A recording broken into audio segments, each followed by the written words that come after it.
Слава Украине! Привет всем от Полонского. Наша любимая рубрика «Потери российско-фашистских войск в Украине». Сегодня у нас какое число? 16, я тут смотрю уже 16 число 16 число 2025 года. Нормально? 16 мая 2025 года. Да, друзья мои, давайте посмотрим, где, что и как. Ну, смотрите, прежде всего, были бавовны. Бавовны не затихают ни на минуту. Вот сегодня отрабатывали Крым.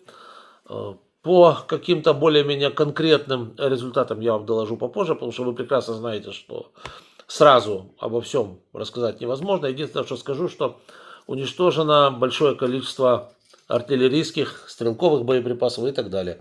Но поскольку такой графы у нас нету в потерях, то, соответственно, как бы проходит мимо ушей. Да, а так рашисты продолжают атаковать в Белгородской Народной Республике. Там, кстати, у них традиционно проблемы. Если кто-то думает, что вся Белгородская Народная Республика принадлежит на сегодня московитам, он глубоко ошибается. Такая же картина в Курской Народной Республике, в частности, привет Теткина.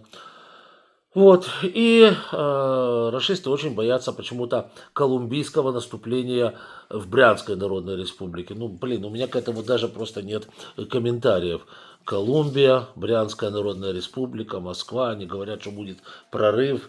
Путин зарывается еще дальше в своем бункере и еще сильнее гадит в чемоданчик. Ну, вот как-то так это все выглядит. Вот. А так рашисты продолжают наступление в Донецкой области по большей части. Также в некоторых частях на стыке Харьковской и Луганской областей. Но, скажем так, каких-то больших успехов не достигли. Ну, если не считать, что при, например, 1100 уконтропупленных чмобиков, а вчера было уконтропуплено именно 1100, они заняли пол лесопосадки и один деревянный туалет системы свободного падения. Ну, если это как бы так эквивалентный размер, ну, размен. Ну, окей, хорошо. Да, а так вот с начала большой войны рашисты потеряли в Украине уже 971 690 чмобиков. Надо сказать, что вот эти цифры, если раньше, вы знаете, они рашисты то ли боялись подтверждать их, то ли как-то пытались их опровергнуть, да, то сейчас даже не пытаются. Вот те, у кого есть мозги, я даже вот знаю Z-блогеров и так далее, которые, в общем, с верой и правдой служат этому молоху войны и верны Путину, и верны своему фашистскому Швабрастану, но они подтверждают миллион чмобиков, которые, как говорится, отправлены были Путиным в утиль сырье. И всегда, кстати, они себя спрашивают, а что взамен? Ну вот миллион ты, как говорится, вычеркнул. А что взамен? Почему ты завозишь людей из Центральной Азии или же там из Юго-Восточной Азии? Как? Почему? Или из Африки? Почему ты это делаешь, Путин?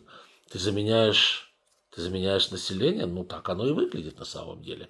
Но это их вопросы, у нас свое. 13 танков за вчерашний день, всего 10 825.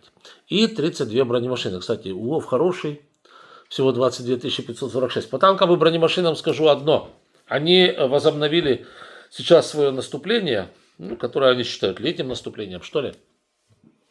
И проводят его в том числе с помощью механизированных колонн. Танки «Черепахи», БМП «Черепахи», ну, вы прекрасно видели, да, когда обклеивается со всех сторон всякой резиной, кроватями, решетками, какими-то вообще непонятными предметами, дровами, обклеиваются, значит, облапошиваются эти бронемашины и посылаются в последний бой. Ну, он в 99% случаев оказывается последним. Он же первый, он же последний, да. Успеха какого-то нет.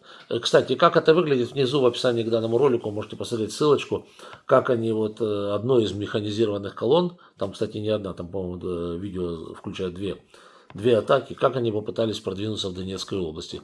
Ну и к чему это привело. Да, печально для них, очень печально. 36 артиллерийских систем, это минометы, это артиллерия, это пушки. Всего 27 908. Также был уничтожен один град.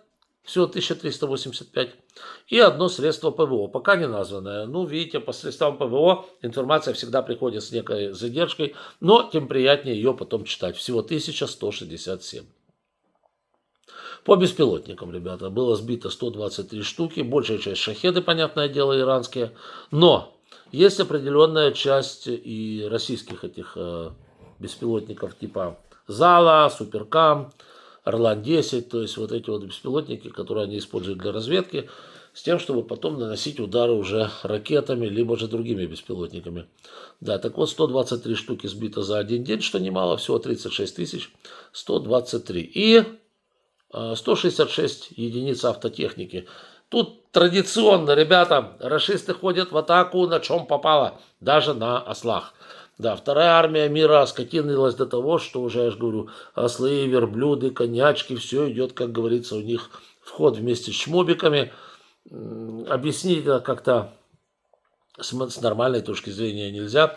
Мы можем только дать цифру, что 48 713 российских единиц автотехники у рашистов было, как говорится, отминусовано. Вот. А что там в голове у их предводителей, сказать крайне сложно, потому что с таким, знаете, так успешно утилизировать собственную армию на нашей планете вряд ли кто-то сумеет.